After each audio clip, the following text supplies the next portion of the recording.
Appeal বিভাগ, chamber জজ, leave to appeal ও স্থগিত আবেদন দাখিল করা হয়।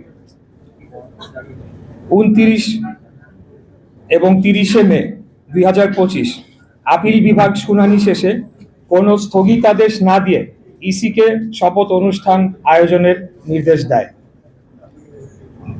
2রা জুন 2025 পূর্ণাঙ্গ আদেশে পুনরায় নিশ্চিত করা হয় যে কোনো ইনজাংশন নেই, শপথ আয়োজনের দায়িত্ব ইসি। বর্তমান আইনগত অবস্থা সম্পর্কে আপনাদেরকে একটু অবহিত করতে চাই। দলিল অথবা আদেশ। ট্রাইব্যুনাল রায় 27 মার্চ 2025, ইশরাক হোসেন বৈধ মেয়র। ইসি গ্যাজেট 27 এপ্রিল 2025, ট্রাইব্যুনাল রায় বাস্তবায়ন এখনো কার্যকর। হাইকোর্ট আদেশ 22 মে 2025, গ্যাজেট চ্যালেঞ্জ খারিজ, গ্যাজেট বহাল। আপিল বিভাগ আদেশ 2রা জুন 2025, কোনো স্থগিতাদেশ নেই, শপথ আয়োজনের নির্দেশ বহাল। এই অবস্থায় সরকার এটিকে কোনো সমাধান না করার মধ্য দিয়ে একাধিক আইন ও সংবিধান লঙ্ঘন করেছে। এই পার্টটুকু আমি আর পড়লাম না, এটি আপনারা পরে ভর্তিতে আপনারা দেখে নিতে পারেন। তবে এখানে সিটি কর্পোরেশন আইন 2009, সংবিধানের অনুচ্ছেদ 27, সংবিধানের অনুচ্ছেদ 31, সংবিধানের অনুচ্ছেদ 59-1, আদালত অবমাননা নীতি এবং দণ্ডবিধি ধারা 166/166, এই ধারাগুলো ভঙ্গ করা হয়। সারসংক্ষেপ: গ্যাজেট বৈধ ও কার্যকর, এটি বাতিল, রহিত বা আদালত কর্তৃক রহিত করা হয়নি। এখন একটা প্রশ্ন মাঝে মধ্যেই আসে বা অনেকেই করে বা অনেক জায়গায় আলাপ আলোচনা হয়। তাপস 2রা জুন 2020 প্রথম বোর্ড সভা করায় 5 বছরের মেয়াদ 1 জুন 2025 শেষ। এতে কি 2025 সালের গ্যাজেট মেয়াদ উত্তীর্ণ বা আইনের ভাষায় ইনফ্রাকচুয়াস হয়? সংক্ষিপ্ত উত্তর হচ্ছে না। একটি গ্যাজেট শুধুমাত্র তখনই অকার্যকর হয় যখন সরকার তা প্রত্যাহার, প্রতিস্থাপন বা আদালত তা রদ করে। এগুলো কিছুই ঘটেনি। ইনফ্রাকচুয়াস ঘোষণা আদালতের নির্দেশ।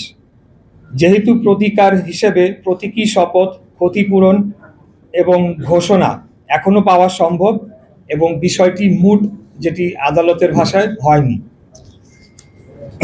ঢাকা দক্ষিণের সর্বস্তরের জনগণের যৌক্তিক আন্দোলন।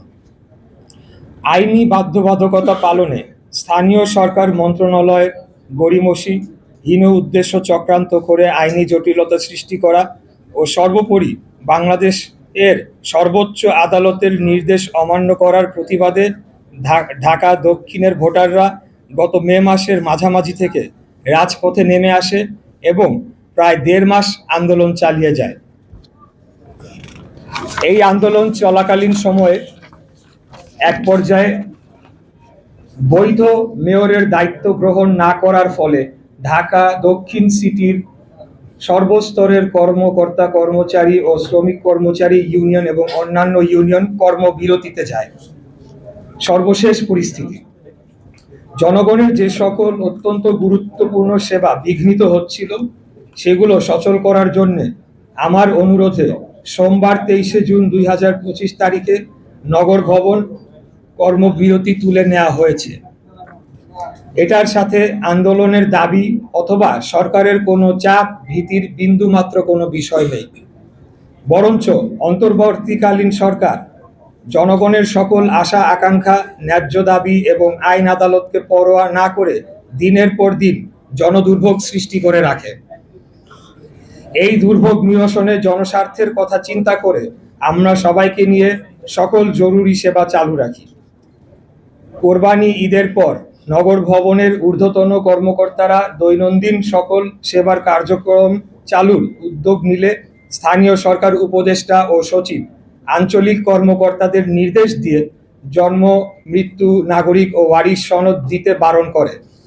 জানা যায়, জনগণকে সুবিধা বঞ্চিত করে এর দায় আন্দোলনকারীদের ওপর চাপিয়ে দেওয়ার কুচক্রান্ত বাস্তবায়ন করতে চেয়েছিলেন তারা।